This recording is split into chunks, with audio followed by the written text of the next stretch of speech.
हरे कृष्ण कृष्ण कृष्ण हरे हरे, हरे राम राम राम हरे हरे।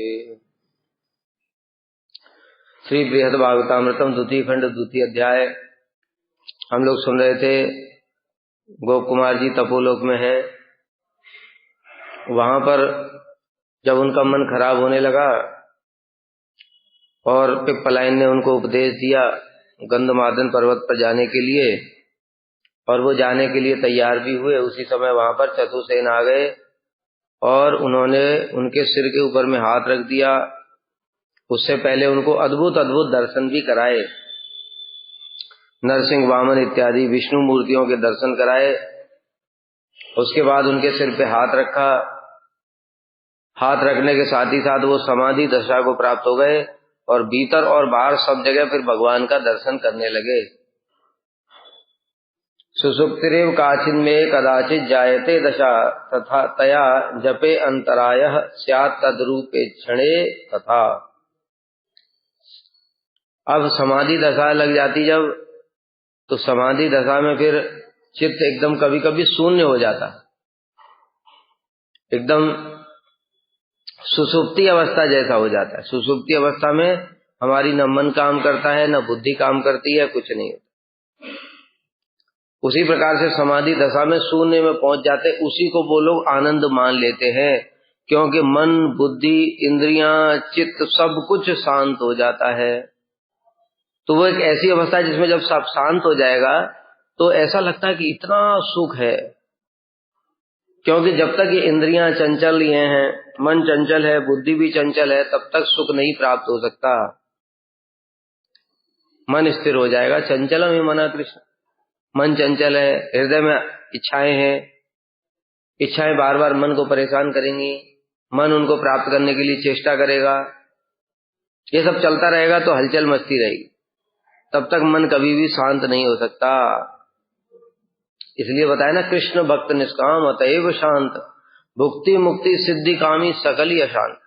इसका कारण यही है, सिद्धि प्राप्त करने वाले, उसकी कामना करने वाले, उनके मन में भी रहेगा इतना मैंने किया, सिद्धि नहीं मिली। सिद्धि मिलने से पहले भी अशांत रहेगा, सिद्धि मिलने के बाद भी अशांत रहेगा। क्यों? सिद्धि मिल गई, अब इसको प्रयोग कहाँ करूं? मैं इतनी मेहनत से ये कमाया है, सिद्धि ऐसी अद्भुत जो कि अलौकिक है, दुनिया में किसी के पास नहीं है, किसको दिखाऊं? मेरे को प्रतिष्ठा मिले, लोग माला पहनाएं, मन अशांत रहेगा। भुक्ति भोग की कामना है, वह उसमें भी दोनों बात। जब भोग की प्राप्ति नहीं हुई है उससे पहले भी अशांत रहेगा, और भोग की प्राप्ति होने के बाद भी अशांत रहेगा। कैसे? किसी को कार खरीदने की इच्छा है, 10 लाख की बढ़िया कार खरीदी, तो जब खरीदने से पहले तो सोच रहा था कैसे खरीदूं, इधर पैसा उधर पैसा, लोन लूं ये लूं वो लूं, ये करके चित्त अशांत है। खरीद लिया, खरीदने के बाद इसका मेंटेनेंस कैसे होगा, पेट्रोल का खर्चा कहां से आएगा, गाड़ी में किसी ने बगल में जाते टक्कर मार दी, अब क्या करें? तो चित्त सब समय अशांत रहेगा। भुक्ति सिद्धि मुक्ति कामी का चित्त भी सब समय अशांत रहेगा, क्योंकि मुक्ति नहीं मिली, अभी तक चित्त शुद्ध नहीं हुआ। और मुक्ति मिलने के बाद तो शांत अशांत कुछ रहता ही नहीं है, वो शून्य जैसा हो जाता है, डेड बॉडी की तरह। तो फिर उसको आनंद कैसे कह सकते हैं? एक बात बताओ, किसी को हार्ट में कुछ प्रॉब्लम हो गई और उसका ऑपरेशन होना है, दर्द हो रहा है हार्ट में, डॉक्टर ने एनेस्थीसिया दे दिया, अब उसको कुछ अनुभव नहीं हो रहा है, इसको शांति और सुख कहेंगे? बताओ, सुख शांति कहेंगे इस अवस्था को? कैसे कह सकते हैं? अंदर में तो दर्द है, प्रतीत नहीं हो रहा है। उसी प्रकार से जो मुक्ति कामी है, वो साइज में पहुंच जाते हैं, वहां पड़े रहते हैं, न सुख होता है न दुख होता है, कुछ भी नहीं होता है, शून्य अवस्था जैसा पड़े रहते हैं। हाँ, तो विकार भी कुछ नहीं है ना, तो उसको सुख कैसे कह सकते हो? अरे सुख का मतलब क्या, अनुभव तो होना चाहिए ना। अभी इसलिए तो एनेस्थीसिया का उदाहरण दिया। एनेस्थीसिया में पड़े हुए कुछ अनुभव ही नहीं हो रहा है, तो उसको सुख कैसे कह सकते हैं? उसको सुख नहीं कहा जा सकता। सुख कहने का मतलब क्या है कि व्यक्ति को फील भी तो होना चाहिए। सुख और दुख दोनों अनुभूति होनी चाहिए। और चित्त जगत है, जब कृष्ण की सेवा करते हैं तब सुख मिलता है, तो उसको अनुभव होता है। इसलिए तो ये जो चतुर्सेन इत्यादि आत्माराम मुनि हैं, ये अपने आत्माराम के गुण को छोड़ करके क्यों भगवान की भक्ति करते हैं? इसलिए तो करते हैं। नहीं तो आत्माराम तो पहले तो उनको कोई दुख नहीं था। सुखदेव गोस्वामी, उनको कोई दुख नहीं है, वो तो जानते ही नहीं दुख क्या होता है। जन्म लेने के साथ ही प्रव्रजंतम चले गए जंगल में, और आत्माराम पूरा आत्मा में रमण कर रहे हैं। लेकिन जैसे ही उन्होंने भगवान की महिमा सुनी, उनको बड़ा सुख हुआ। फिर गुण सुने तो और सुख हुआ, फिर छोड़ गए आत्मारामता को, कहते नहीं भजन करूंगा। इसलिए कृष्ण भक्त निष्काम, कृष्ण भक्त के अंदर कोई कामना नहीं होती, न भुक्ति की, न मुक्ति की, न सिद्धि की। इसलिए उसका मन शांत रहता है और सेवा के द्वारा सुख प्राप्त होता है। शांत तो हो जाएगा पर सुख नहीं मिलेगा। बताए ना, जो आत्माराम में उनका मन भी शांत रहता है, मुक्ति के बाद में भी मन शांत हो जाएगा, लेकिन सुख नहीं प्राप्त होगा। सुख मिलेगा केवल जो सुखमय है भगवान, जिनके अंदर में सुख है, वहीं से तो सोर्स, आनंद का सोर्स है कृष्ण। रसो वे सह, रस माने आनंद, आनंद के मूल स्रोत है कृष्ण। जब तक उनसे संबंध नहीं होगा तब तक तुमको सुख कैसे मिलेगा? तुमको इलेक्ट्रिसिटी चाहिए, पावर हाउस से तुम्हारा कोई कनेक्शन नहीं है, घर ऐसे जंगल में, समुद्र के बीच में एक टापू के ऊपर घर ले लिया। अब क्या मैं बिजली कहां से लाऊं? अरे बिजली कहां से लाओगे? पावर हाउस से कनेक्शन तो है नहीं। ठीक है, तुम कहोगे मैं सोलर पैनल लगा लूंगा, तो सोलर पैनल के तुम्हारे पिताजी वो बैठे सूर्यदेव, वो भी तो पावर हाउस हैं। उनका अगर कोई संबंध नहीं होगा तो तुम कहां से सोलर पैनल चल जाएगा तुम्हारा? तो इसलिए पावर हाउस कोई तो होना चाहिए। तो सुख का, आनंद का पावर हाउस है कृष्ण। जब उस कनेक्शन पावर हाउस के साथ में हो जाता है तो ऑटोमेटिक आनंद आ जाता है। ठीक है,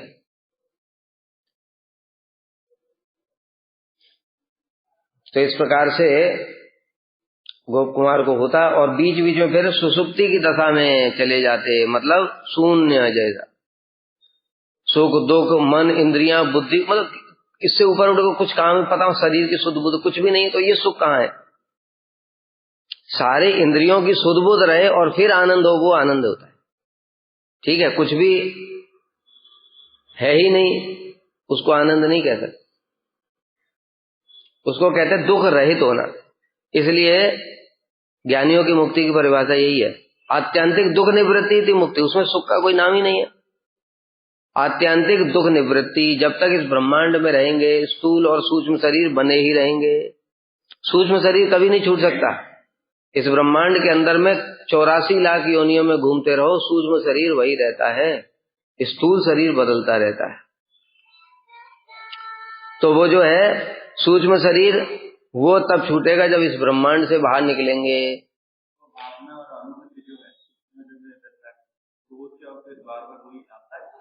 क्यों नहीं आएगा? उसी के द्वारा तो चित्त में संस्कार स्टोर होते हैं। अगले जन्म में फिर वो पुराने जन्म वाला, इसलिए तभी तो भोग करेगा, वो इच्छाएं भी भोग करेगा, संस्कार भी अपने आप उसको संस्कार प्रेरणा दे करके काम करवाएंगे उसे। स्वभाव जैन कौनते निबद्ध स्वयं कर्मणा। पिछले जन्म में जो तुम स्वभाव लेकर के आए, उसलिए तो इस जन्म में ऐसा कर रहे हो। कोई शांत है, कोई क्रोधी है, कोई मीडियम है, ये कहां से? जन्म से ही हो गया। एक ही घर में देखा, एक तो बड़ा हिंसक क्रूर और दूसरा एकदम साधु स्वभाव। इसमें माता पिता का कोई दोष नहीं है, अपने अपने कर्मों के अनुसार लेकर के आया वो, पिछले जन्म से स्वभाव को लेकर के आया। वो स्वभाव उसको बलपूर्वक वैसा ही काम करवाएगा। पिछले जन्म में शराबी जुआरी कबाड़ी था, इस जन्म में बेचारा सीधे साधे घर में, साधु के घर में जन्म ले लिया, अब वो शराबी जुआरी कबाड़ी बनेगा। आत्माराम देव, आत्मदेव, धुंधुकारी की कथा। धुंधुकारी कैसे आ जाएगा उसके घर में? क्योंकि धुंधकारी का संस्कार ही ऐसा है, वो पाप ही करेगा। तो इस प्रकार से जब समाधि में चला जाता तो फिर भगवान के भक्ति में विघ्न बाधा उत्पन्न हो जाती, मंत्र जप में बाधा उत्पन्न हो जाती, मंत्र जप नहीं होता था तो दुख हो जाता था।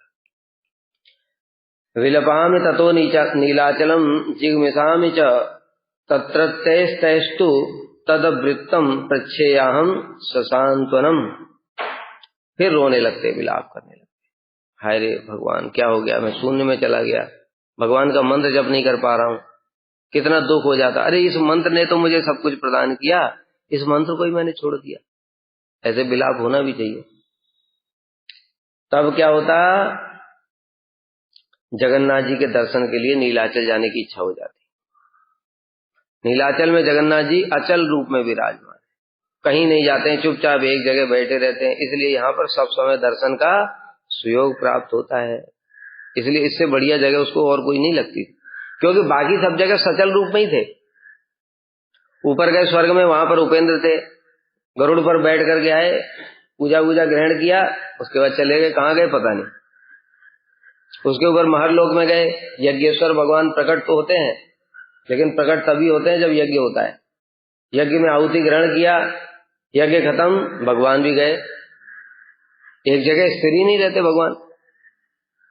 फिर उसके बाद में गए वहां तपोलोक में, तपोलोक में तो भगवान नर नारायण वहां तो है ही नहीं, वहां तो नीचे आकर के गंधमादन पर्वत पे बैठे हुए हैं।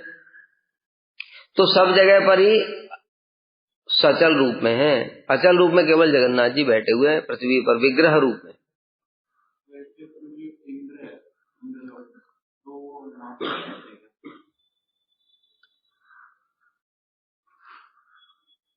नहीं, इंद्र तो रहेगा, भगवान नहीं रहेंगे। भगवान उसके पास क्यों रहेंगे, भगवान अपना अलग है।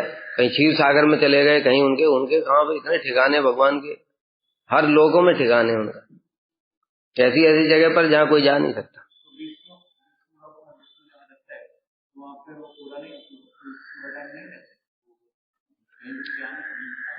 कौन से विष्णु लोक की बात कर रहे हैं? अरे कितने लक्ष्मी जियां हैं इस ब्रह्मांड में। गर्भोदक साई के पास में एक लक्ष्मी है, एक क्षीरोदक साई के पास में क्षीर सागर में लक्ष्मी है, एक ब्रह्मा जी के लोक में वहां पर सरस्वती उनके पास लक्ष्मी, सब में लक्ष्मी। कौन सी बात कर रहे हो तुम?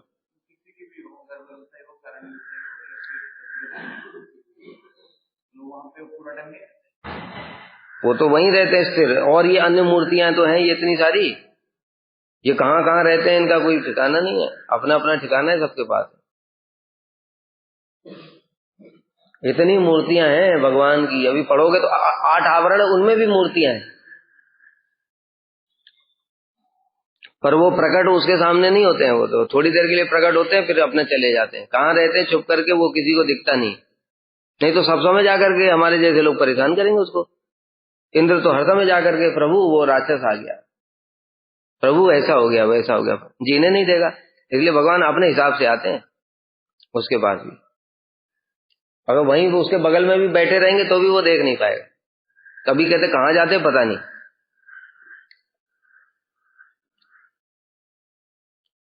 तब जगन्नाथ के दर्शन के लिए नीलाचल जाने की इच्छा करने पर वहां उपस्थित महर्षियों ने मधुर वचनों से सांत्वना दी और मेरा अशांति का कारण पूछा। जब जप के समय में भगवान के अनुर्वचनीय रूप लावण्य के दर्शन में विघ्न उपस्थित होता, क्यों जप करता था तो भगवान के स्फूर्ति होती थी। अब तो बहुत उच्च अवस्था में पहुंच गए, अभी तो और आएगा आगे वर्णन कि अब तो मतलब पहले तो इतना वहां लय रहे मर इतना इतना समय लगता था जब करके किसी दूसरी अवस्था में जाने में, अभी तो एक मुहूर्त के अंदर ही पहुंच जाते हैं, एक मुहूर्त में दूसरी जगह पहुंच गए, बस इतना थोड़ा सा जब। क्योंकि अब सिद्ध हो गया मंत्र, जब तक हमारा मंत्र सिद्ध नहीं हो रहा है तब तक दिन रात जप करे जा रहे हैं। जैसे ही मंत्र सिद्ध हो जाएगा, एक नाम से ही बोलने के साथ ही साथ हरे कृष्ण, सीधे कुसुम सरोवर, गोवर्धन, वृंदावन, भांडीरवन, कहाँ पहुंच जाएंगे पता नहीं, जैसे श्री चैतन्य महाप्रभु का होता है। और जब तक मंत्र सिद्ध नहीं हो रहा दिन रात जपते रहो।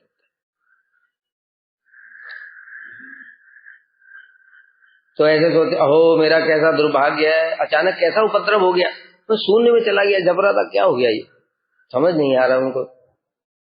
तब मैं विलाप करने लगता, तब सोचने लगता कि यहाँ ठीक नहीं, नीलाचल चला जाऊंगा, क्योंकि वहां पर भगवान के दर्शन में कोई बाधा नहीं, सब समय खड़े होकर के ठाकुर जी के दर्शन करते हैं।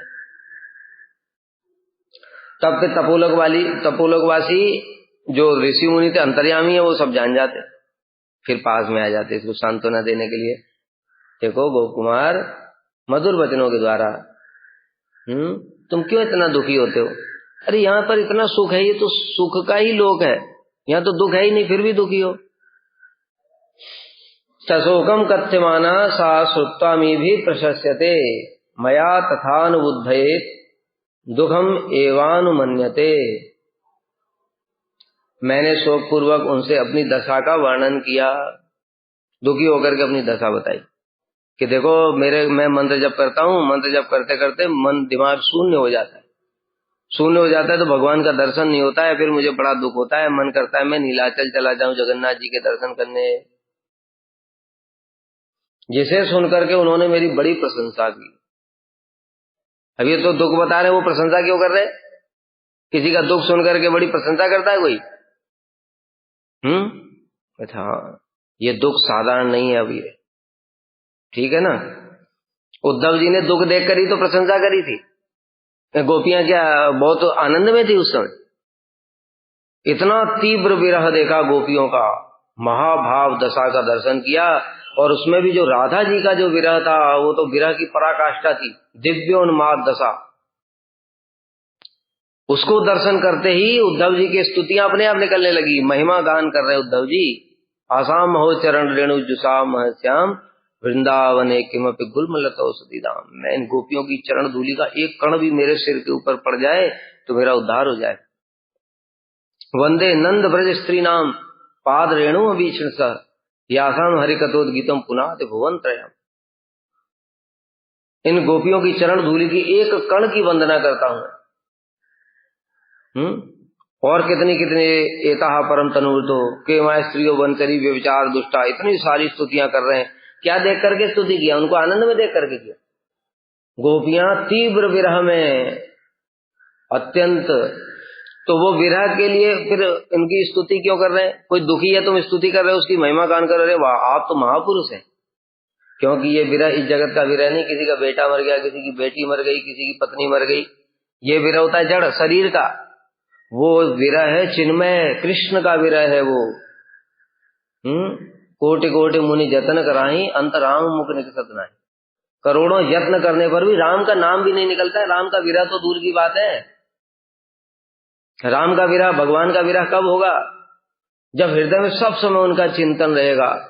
ऐसी दशा को प्राप्त हो गए, और जैसे ही चिंतन एक क्षण के लिए भी बंद हो गया, उस समय उनको छटपटाहट होगी। त्रुटि युगाए थे त्वाम अपश्यताम अटति यद भवान अन्य काननम त्रुटि युगाए थे त्वाम अपश्यताम कुटिल कुंतलम सी मुखम चते जड उदीक्षताम पश्चिम दिशाम। एक क्षण के लिए भी कृष्ण गोपियों के दृष्टि के अगोचर हो जाते हैं तो उनको एक क्षण का समय भी वो एक कल्प के समान प्रतीत होता है। प्रेम की ऐसी दशा है, इतनी प्रेम का इतना ऊंचा प्रेम है, इसलिए विरह भी उतना श्रेष्ठ है। तो विरह को देखने से प्रेम का पता चल जाता है।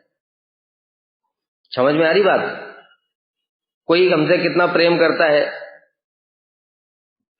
दूर चले गए, मर गए, किसी को कोई फर्क ही नहीं पड़ता है, अच्छा हुआ मर गया, छाती पे मूंग डल रहा था। ऐसे ही तो लोग हैं आजकल के। लेकिन विरह में कौन रोता है? माता पिता, गुरुजन, उनको विरह लगता है क्योंकि वो प्रेम करते हैं। इसी प्रकार से गुरु शिष्य का प्रेम होता है, शिष्य का गुरु के प्रति प्रेम होना चाहिए। जब उसको अनुभूति होती है गुरु जी हमको क्या दे करके गए, जैसे हमारे परम गुरुदेव को अनुभूति है पर प्रभुपाद क्या दे करके गए, वो प्रभुपाद का नाम भी नहीं ले पाते, उससे उनका प्रेम पता चलता है कि अंदर में कितना प्रेम। तो इसी प्रकार से गोपियों का प्रेम इतना है कि एक क्षण का समय भी उनको एक युग के समान प्रतीत होता है। और जब कृष्ण सामने आ जाते हैं तो विधाता को कोसने लगती हैं कि अरे विधाता तू कितना मूर्ख है, जड़ उदीक्षताम, तू जब मूर्ख है एकदम। क्यों? तुझे सृष्टि करना भी नहीं आता। अरे केवल 2 आंखें दिया कृष्ण के दर्शन करने के लिए, केवल 2 ही आंखें दिया, अरे पूरे शरीर में आंखें दे देता। और दूसरी बात, चलो 2 ही आंखें दिया तो भी कोई बात नहीं, ये पलके देने की क्या जरूरत थी, बीच में डिस्टरबेंस। कृष्ण का सब समय दर्शन होना चाहिए, इतना आनंद होता है हृदय, ऐसी दशा को प्राप्त है वो। तो इसलिए उनकी प्रशंसा कर रहे हैं कि गोप कुमार भी उस दशा को प्राप्त हो रहे हैं कि उनको एक क्षण के लिए भी कृष्ण का दर्शन नहीं होता है आंखों से, अथवा समाधि में भी तो व्याकुल होने लग जाते हैं। इसलिए पिप्पलायन ऋषि तो बताए ना, वो लोग साधारण नहीं है, वो सब भक्ति की भी महिमा जानते हैं, लेकिन उनका अपना अधिकार वही है, तो क्या करेंगे, इसलिए समाधि में लगे रहते हैं। तो इसलिए कह रहे हैं, उन्होंने ये सुनकर के, मेरी दशा सुन करके कि मुझे इतना कृष्ण के लिए विरह हो रहा है, मेरी बड़ी प्रशंसा की, आप धन्य हैं।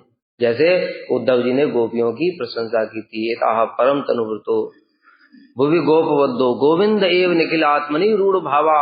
ये गोपियां धन्य हैं जिनका कृष्ण के प्रति महाभाव है, जिस महाभाव को प्राप्त हम लोग करना चाहते हैं, ब्रह्मा जी और सब बड़े बड़े ऋषि मुनि प्राप्त करना चाहते हैं, किंतु होता नहीं है, इनको सहज रूप में ही प्राप्त है।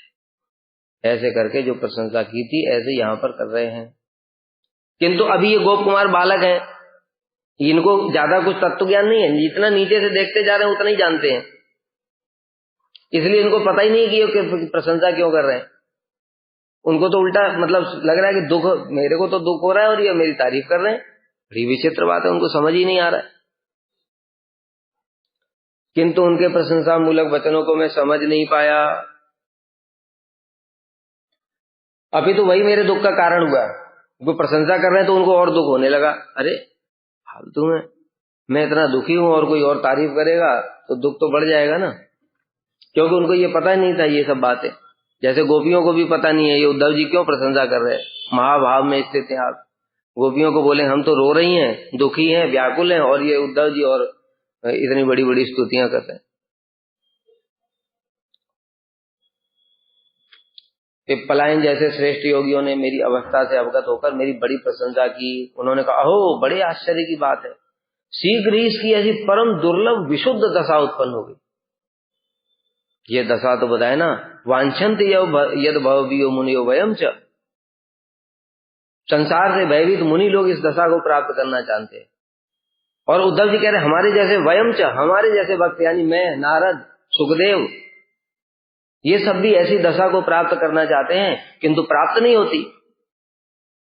और अगर ऐसी दशा ही प्राप्त न हो तो किम ब्रह्म जन्म भी अनंत कथा रसस्य, ब्रह्मा जी का जन्म लेने से भी लाभ क्या, इतनी लंबी उम्र अर्थात अरबों खरबों साल से भी कोई लाभ नहीं है अगर ऐसी भक्ति हृदय में न आ जाए। तो इसलिए उद्धव जो बोल रहे हैं, उद्धव जी को पता है, वो तत्व ज्ञान जानते सारा, गोपियों को पता नहीं। किंतु ये क्या कह रहे हैं, हमारी महाभाव दशा है, हम रूढ़ अधिरूढ़ महाभाव में है, ये उनको पता है क्या? वो तो क्या समझती है, हम तो गांव की ग्वालिन है।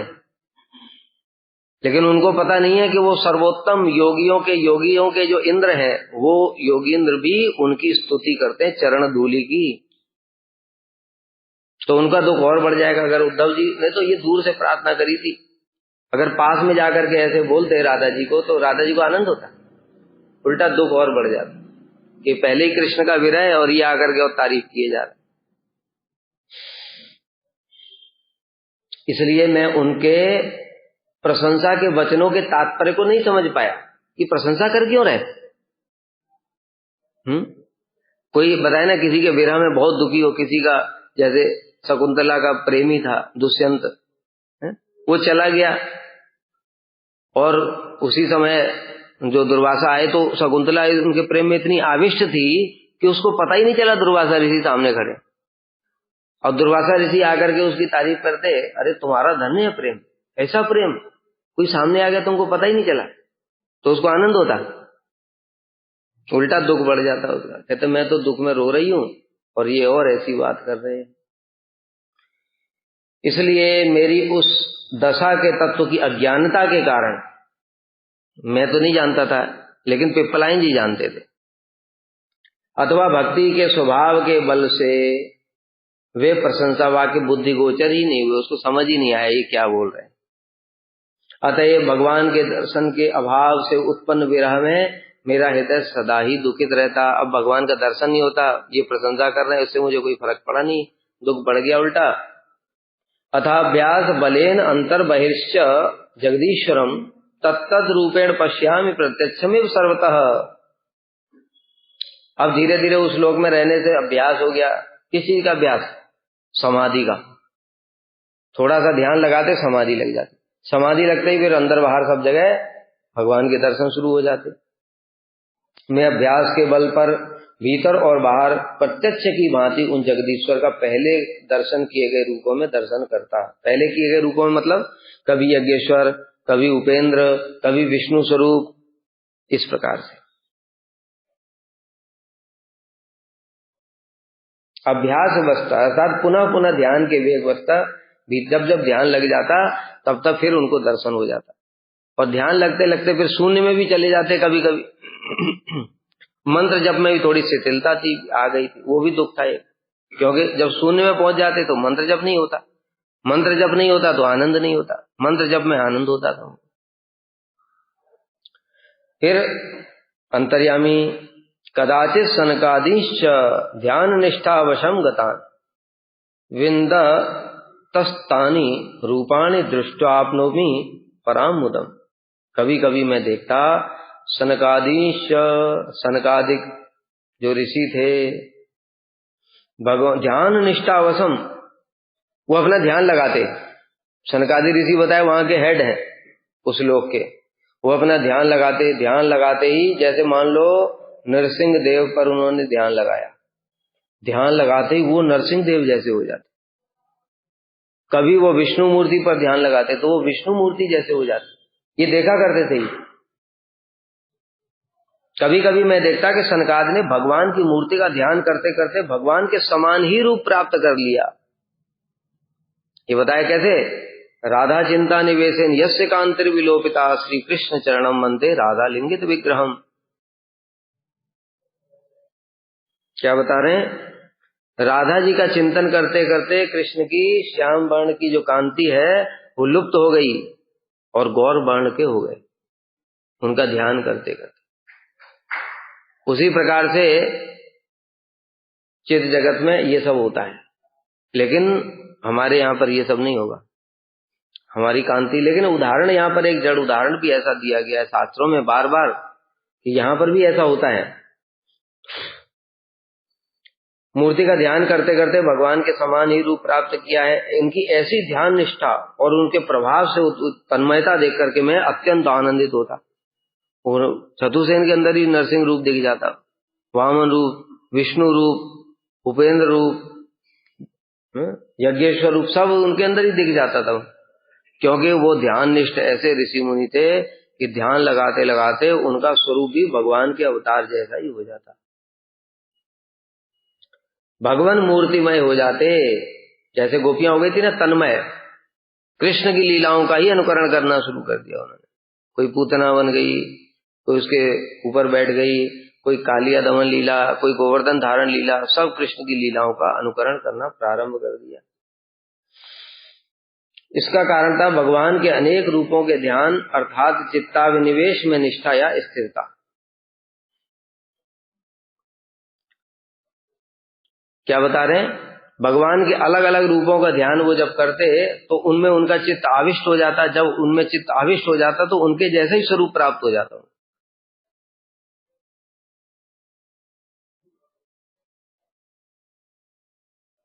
जिस प्रकार उदाहरण दे रहे हैं, पेशकृत नामक भ्रमर का ध्यान करने से अन्य कीट को उसकी के समान आकार प्राप्त हो जाता है। एक भंवरा होता है, वो भंवरा उस दूसरे कीड़े को पकड़ लेता है और पकड़ करके उसमें बंद कर देता है। जो बंद कर देता है तो वो उसी का भंवरे का ही ध्यान करता रहता है। भंवरे का ध्यान करते करते उसका भी स्वरूप भंवरे जैसा ही हो जाता है। इस जगत में भी ऐसा उदाहरण देखा जाता है।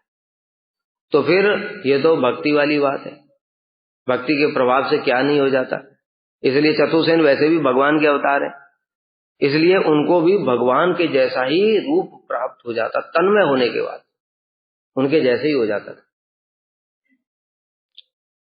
जैसा भी हो, उनकी ऐसी ध्यान निष्ठा और उसके प्रभाव से उदित तन्मयता को देख करके मैं अत्यंत आनंदित। इनको बड़ा आनंद होता, अरे यही नरसिंह रूप दिख गया उनको, विष्णु रूप दिख गया और सारे रूप दिख गए। तत्तत रहित काले अपि न सीरामि तदाशया इत्थम चिरदिनम तत्र सुखेने वासम सदा। जिस समय सनकादि मुझे भगवान के रूप में नहीं दिखते, मतलब वो ध्यान निष्ठ नहीं होते थे, जिस समय वो ध्यान निष्ठ नहीं होते तो उनका साधारण रूप दिखाई देता सनकादि का, उस समय भी उनके दर्शन की आशा से मेरे चित्त में दुख नहीं होता था। कह रहे हैं कि उस समय भी ये लगता कि थोड़ी देर बाद ये ध्यान फिर से लगाएंगे, जब ये फिर से ध्यान लगाएंगे तो फिर से इनका भगवान के समान रूप हो जाएगा, फिर मुझे भगवान का दर्शन यही हो जाएगा, इसलिए दुख नहीं होता था। जैसे अन्य अन्य लोकों में भी जब गए थे, महरलोक में जब रात हो जाती थी उस समय क्यों दुख नहीं होता था रात में? क्योंकि वो सोचते थे अभी दिन होगा, फिर से यज्ञ होंगे, फिर भगवान के दर्शन होंगे। इसी प्रकार से यहाँ पर जब चतुर्सेन ध्यान लगाते थे तो इनको भगवान अवतार दर्शन होता था, लेकिन जब वो ध्यान नहीं लगाते थे तब भी ये सोचते थे अभी थोड़ी देर बाद फिर इनका ध्यान लगेगा, तब तो फिर दर्शन होगा, इसलिए दुख नहीं होता था। इस प्रकार मैंने बहुत दिनों तक वहां पर सुखपूर्वक ही वास किया। जब भगवान की उन सभी मूर्तियों के दर्शन नहीं होते, जिस समय सनकादिक मुझे भगवान की मूर्ति का दर्शन नहीं कराते, उस समय भी पुनः उनके रूप के दर्शन की आशा से चित्त में दुख नहीं होता था। कदाचित पुष्कर द्वीपे स्वभक्तान कृपेक्षितुम प्रस्थितो अहम समारूढ़स्तत्रायात चतुर्मुख। अब ब्रह्मा जी के लोक में कैसे जाएंगे, यहां से प्रारंभ हो गया। कदाचित किसी समय, ये सब लीला चल रही थी तपोलोक में, उसी समय एक दिन ऐसी घटना घटी कि हंस पर बैठ करके पुष्कर द्वीप में अपने भक्तों को कृपावस्था दर्शन देने के लिए चतुर्मुख ब्रह्मा जी तपोलोक में आए। ब्रह्मा जी जा रहे थे पृथ्वी की ओर, पुष्कर में ब्रह्मा जी का धाम है ना पुष्कर, पृथ्वी पर राजस्थान में अजमेर में, वहां पर ब्रह्मा जी जा रहे थे अपने भक्तों को दर्शन देने के लिए। तो रास्ते में ये तपोलोक पड़ता है, उन्होंने ब्रह्मा जी ने सोचा थोड़ा देखो तपोलोक में क्या चल रहा है, तो इसलिए वो तपोलोक में आए हंस पर विराजमान होकर के चतुर्मुख ब्रह्मा।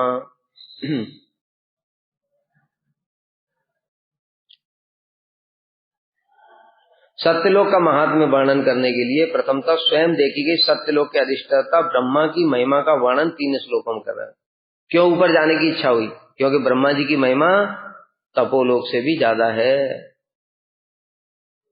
किसी समय पुष्कर द्वीप में वर्तमान अपने भक्तों को देखने के लिए अथवा दर्शन देने के लिए हंस पर विराजमान होकर चतुर्मुख ब्रह्मा मार्ग में तपोलोक में उपस्थित हुए। रास्ते में पड़ता है तपोलोक, ऊपर से नीचे आ रहे थे तो तपोलोक से जा रहे थे, तो उन्होंने तपोलोक में भी अपना दर्शन करा दिया उनको। गोप कुमार श्री ब्रह्मा के तत्व को जानते नहीं थे। अब देखो बताए ना, गोप कुमार को कुछ पता नहीं है, उन्होंने शास्त्र पढ़े नहीं है, वो उतना जानते जितना उनको अनुभूति हो रही है। भूलोक, भुवरलोक, महरलोक, स्वर्गलोक, जन तपलोक तक पता है इनको, इसके ऊपर भी और कुछ है ये भी नहीं पता है। तो तुम लोगों की तरह शास्त्र पढ़ करके नहीं बैठे कि ये 14 लोगों की पृथ्वी है, 7 लोग ऊपर है 7 लोग नीचे हैं, ये सब ब्रह्मा जी को नहीं पता है। गोप कुमार मंत्र के प्रभाव से, तुमने पूरी कथा सुनी नहीं?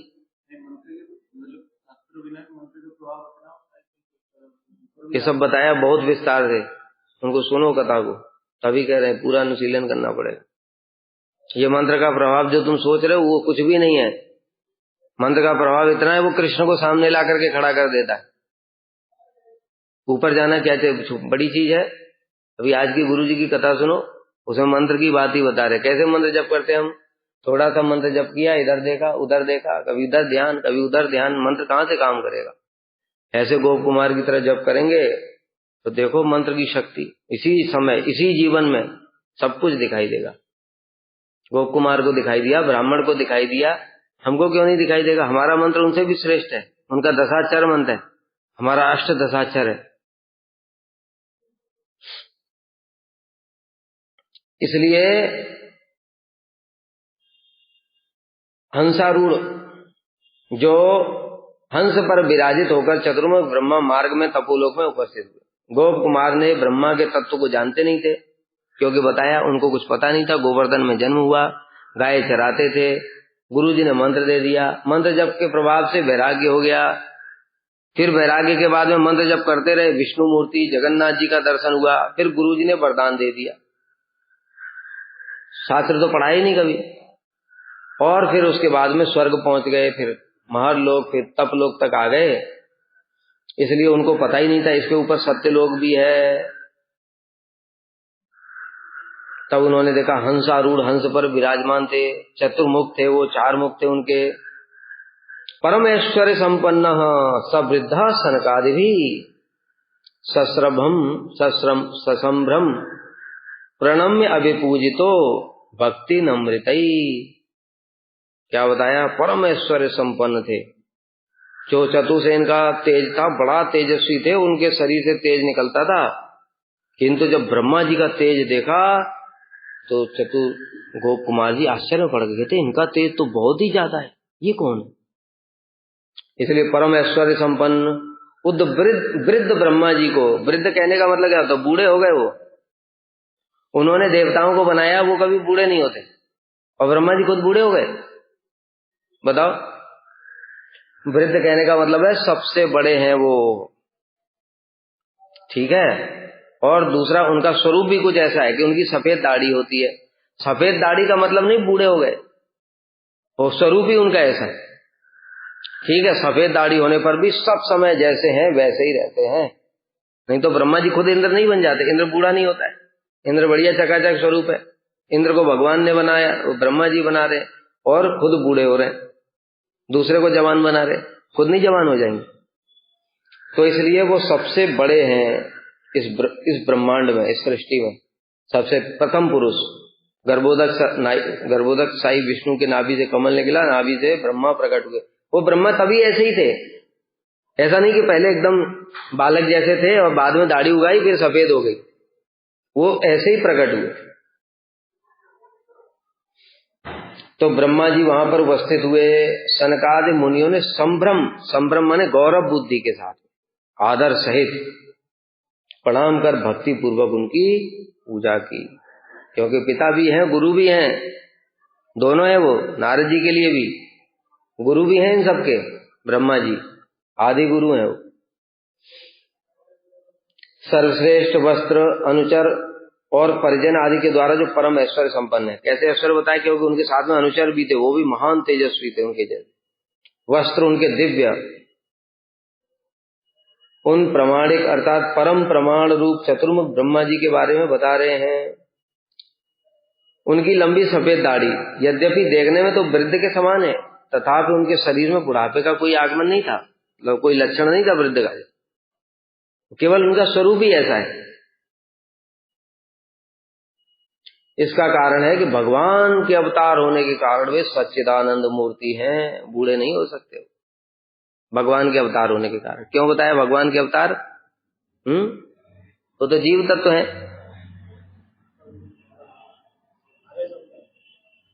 क्योंकि भगवान ने उनके अंदर सृष्टि शक्ति का संचार किया है, शक्ति का आवेश है। और दूसरी बार, कई बार ब्रह्मा जी स्वयं, भगवान ही स्वयं ब्रह्मा जी का कार्य भी करते हैं। दोनों बातें। आशीर्विद वर्धयित्वा तान स्नेहेन आग्रहाय मूर्धसु किंचित समनुस्यासौ तम दीपम वेगतो अगमत। तब जब चतुसेन उनको प्रणाम करने लगे, गौरव बुद्धि के साथ उनकी पूजा करने लगे, तब ब्रह्मा जी प्रसन्न हो गए और प्रसन्न होकर के बार बार उनको आशीर्वाद, सुखी रहो। और बच्चे ना छोटे छोटे 5 साल के बच्चे हैं, तो अब 5 साल के बच्चों को माता पिता कितना प्रेम करते हैं, उनको उनका जो सिर है वो सूंघने लगे, मस्तक सूंघने लगे ब्रह्मा जी, प्यार कर रहे हैं। जैसे भगवान नरसिंह देव, प्रहलाद जी उनके गोद में बैठ गए तो उनका मस्तक सूंघ रहे हैं भगवान। हिरण्यकश्यप की गोद में बैठ गए तो वो भी सूंघ रहा है मस्तक को, प्रेम कर रहा है। ये प्रेम का लक्षण है, वात्सल्य। और भगवत भक्ति के रहस्य का कुछ उपदेश दे करके, उपदेश दिया। अभी तो इनको समझ में कुछ नहीं आया ज्यादा, इसलिए कुछ उपदेश दिया, वो एकदम गूढ़ था, इनको समझ नहीं आया। और शीघ्र ही पुष्कर द्वीप की ओर चले गए अपने भक्तों को दर्शन देने के लिए। विशेष रूप से भक्ति रहस्य को धारण करने में अर्थात श्रद्धा सहित निश्चय पूर्वक श्रवण और हृदय में रचना करने में अयोग्य होने के कारण सामान्य रूप में ही निर्देश दिया, अर्थात भक्ति रहस्य को उनकी योग्यता अनुसार ही बताया ब्रह्मा जी ने उनको चतुर्सेन। तथापि उन्होंने बार बार उपदेश दिया और फिर वे शीघ्रता से पुष्कर द्वीप की ओर चले गए। तत्तत्वृतम संपृष्टा मया अवोचन विहस्यते अत्र आगत्य अधुना पीमं गोप बालक वेत्सि न। तदनंतर अब उनकी फिर जिज्ञासा हुई। हर लोक में तो जिज्ञासा होती थी उनकी, स्वर्ग लोक में भी पूछ रहे थे ये कौन है, कहते ये तो प्रजापति लोग है, ये स्वर्ग से भी श्रेष्ठ है। वहां पर जिज्ञासा हुई जब चतुर्सेन को देखा, ये कौन है, कहते ये चतुर्सेन ऊपर रहते, ये प्रजापतियों से भी श्रेष्ठ है। इसलिए फिर से इनकी जिज्ञासा हुई, भाई चतुर्सेन भी इनको प्रणाम कर रहे हैं। अब तक तो यही लग रहा था कि ये चतुर्सेन ही सबसे श्रेष्ठ है, और चतुर्सेन साधारण नहीं, अपने अंदर ही भगवान की अवतारों को दिखा देते हैं, इनसे भी कोई श्रेष्ठ है। इसलिए उनके जिज्ञासा हुई और उनके जाने के बाद उन्होंने पूछा, प्रभु वे बताइए कौन थे जिनको आप प्रणाम कर रहे थे, जिनकी पूजा कर रहे थे और जो आपको भी आशीर्वाद दे रहे थे। चतुर्सेन ने हंसते हुए कहा, गोप बालक, अरे तुम यहाँ इतने दिनों से रह रहे हो, इनको भी नहीं जानते? तो वो कैसे जानेंगे, देखा ही नहीं कभी, पहली बार देखा। दूसरी बात, किसी ने कथा भी नहीं सुनाई जैसे तुम लोग सुनते रहते हो। भूलोक है, भुवन लोक है, महरलोक है, जनलोक है, तपलोक है, सत्यलोक है, उसके बाद फिर 8 आवरण है। तो तुमने तो तत्व सिद्धांत सुना है, तो ऊपर गए तो पता चल जाएगा, लेकिन इनको तो कभी पता ही नहीं, सुना ही नहीं तत्व सिद्धांत। इसलिए उन्होंने कहा कि तुमको इतने दिनों से यहां पर रहते हुए हो गया, तुमको अभी तक पता नहीं ये कौन है, इन ब्रह्मा जी का तत्व भी नहीं जानते, बड़े आश्चर्य की बात है।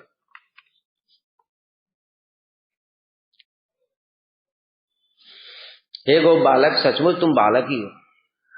इस तपोलोक में इतने समय से वास कर रहे हो और परम प्रसिद्ध मतलब सृष्टि में ऐसा कोई भी नहीं है जो उनको नहीं जानता। क्यों? सबके मूल हैं, सारी सृष्टि के मूल हैं ब्रह्मा जी आदि गुरु। यही मेरे हास्य का कारण है। प्रजापतिर ब्रह्मा श्रेष्ठा विश्वस्य नः पिता स्वयंभू परमेष्ठेश जगत पाति अनुशास्यति। अब उनकी महिमा बता रहे हैं। कौन है ये प्रजापतिर? ये प्रजापतियों के भी पति हैं। प्रजापति मतलब ये सब प्रजापति हमारे लोग जनलोक वाले, और उनके भी जो और श्रेष्ठ हैं, हमसे भी श्रेष्ठ, उन सबके भी ये पति मतलब पालन करने वाले ब्रह्मा जी हैं। और हमारे पिताजी हैं, नः पिता, हमारे पिता हैं। प्रजापतियों के भी पति हैं, मतलब प्रजापति कौन होते हैं? जो प्रजा का पालन करते हैं, उन प्रजापतियों को भी ये पालन करते हैं। तो तुम्हारे साथ क्या संबंध है? कहते हैं हमारे पिता हैं, क्योंकि हम इनसे ही डायरेक्ट उत्पन्न हुए थे। सबसे पहले सृष्टि में चतुर्सेन ही प्रकट हुए, हमारे पिता हैं। और क्या है ये? स्वयंभू माने स्वयं प्रकट है, मतलब ये और किसी से प्रकट नहीं हुए, भगवान के नाभि कमल से प्रकट हुए, लेकिन किसी और व्यक्ति से प्रकट नहीं हुए। अर्थात इनके पिता नहीं है कोई। ये परमेष्ठी, विश्व सृष्टा और विश्व पालक है। विश्व का सृजन करने वाले हैं, विश्व का पालन करने वाले हैं। और क्या है? वेद वाणी के प्रचार द्वारा धर्म आदि की शिक्षा देते हैं। वेदों का प्रचार करते हैं ब्रह्मा जी। वहां पर ब्रह्मा जी के लोक में वेद साक्षात मूर्तिमान स्वरूप धारण करके रहते हैं। जो ये 4 वेद तुम किताब के रूप में पढ़ रहे हो, वो किताब नहीं है, वो हमको किताब दिख रही है, हमारे लिए इसी रूप में वो प्रकट हुए। जैसे भगवान है, भगवान तो कृष्ण है, लेकिन वो हमारे सामने कैसे दिख रहे हैं? पत्थर के रूप में, लेकिन है कृष्ण वो चिन्मय सच्चिदानंद अनंत कोटि ब्रह्मांड के स्वामी। उसी प्रकार से जो वेद है वो मूर्तिमान स्वरूप में सत्य लोक में वास करते हैं। जैसे गंगा जी है ना, गंगा जी पानी नहीं है, गंगा जी का एक मूर्तिमान स्वरूप है। तो शांतनु का विवाह क्या पानी से होगा क्या? पानी से कोई विवाह करता है? बताओ। उनका एक मूर्तिमान स्वरूप है। गंगा जी वहां सत्यलोक में ब्रह्मा जी के पास में रहती हैं, उनकी पुत्री हैं वो, उन्होंने कमंडलू में रख लिया था। ठीक है। तो इस प्रकार से यमुना जी भी हैं। यमुना जी कृष्ण की पटरानी है, तो क्या पानी से विवाह करेंगे कृष्ण? उनका भी एक स्वरूप है, सबका स्वरूप होता है। ये जो पर्वत होते हैं इनका भी एक स्वरूप होता है, हमको दिखता नहीं है। किंतु हिमालय की पुत्री पार्वती है, तो पत्थर की पुत्री हुई क्या? है पहाड़ की पुत्री, पहाड़ की पत्थर का पुत्र तो पत्थर ही होगा। शिव जी पत्थर से विवाह करेंगे? उनका एक स्वरूप है। तो इसी प्रकार से जो वेद हैं वो मूर्तिमान स्वरूप में वहां पर रहते हैं। और प्रचार करने के लिए फिर ब्रह्मा जी इधर उधर सब अपने शिष्यों को, नारद जी को वेद सिखाया, चतुर्सेन को वेद सिखाया, और उनके जो शिष्यगण हैं उनको वेद सिखाते हैं, और फिर कहते हैं जाओ तुम लोग प्रचार करो। ऐसे ब्रह्मा जी प्रचार करते हैं और धर्म आदि की शिक्षा देते हैं। ये कौन है? इसके उत्तर में प्रजा इत्यादि कह रहे हैं। ये भृगु जैसे प्रजापतियों के भी पति, अर्थात पालन कर। पति का मतलब होता है पालन करता, इसीलिए तो अभी इक्वल राइट्स हो गया है। अभी पति कहाँ हो तो पत्नी खुद ही सैलरी कमा रही पति से भी ज्यादा। अभी कौन किसका पालन कर रहा है? इसलिए अभी कोई पति पत्नी नहीं है, अभी इक्वल राइट्स। ठीक है, लेकिन पहले जो सृष्टि में ऐसा नियम था, वो पति पालन करता था और पत्नी सब धर्मों में पति की सहायता करती थी, ऐसा सिस्टम बनाया था। अभी सब भंग हो गया वर्णा से।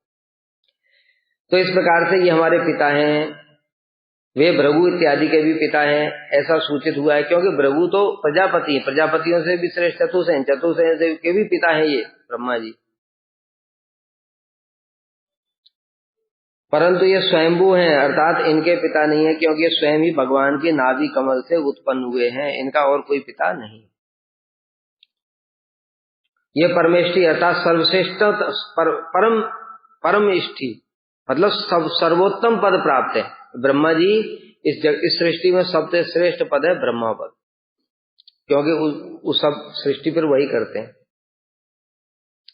पाति अर्थात जीविका की वृत्ति प्रदान कर विश्व का पालन करते हैं। ये जीविका कैसे, कौन क्या करेगा, ब्राह्मण कैसे जीविका करेगा, क्षत्रिय कैसे करेगा, वैश्य कैसे, ये सब इन्होंने ही बनाया सिस्टम, ब्रह्मा जी बनाते। और वेद प्रवर्तन द्वारा ब्रह्म धर्म आदि की शिक्षा भी देते हैं, विश्व की सृष्टि करते हैं। इसलिए इनमें पाति और अनुशास्त्री पदों से उनका पालन और संहार, मतलब जब समय आ जाता है इनका, जब रात होती है तो फिर ये संहार भी कर देते हैं। करते तो शिव जी हैं, लेकिन शिव जी को बात करते ना, ब्रह्मा जी बताते होंगे हाँ भाई टाइम हो गया, चलो मेरा काम खत्म, आपका काम शुरू। तो शिव जी का ठीक है, हाँ खोल दिया, 3 लोग बस। तो इस प्रकार से ब्रह्मा जी की महिमा हम लोग फिर कल सुनेंगे।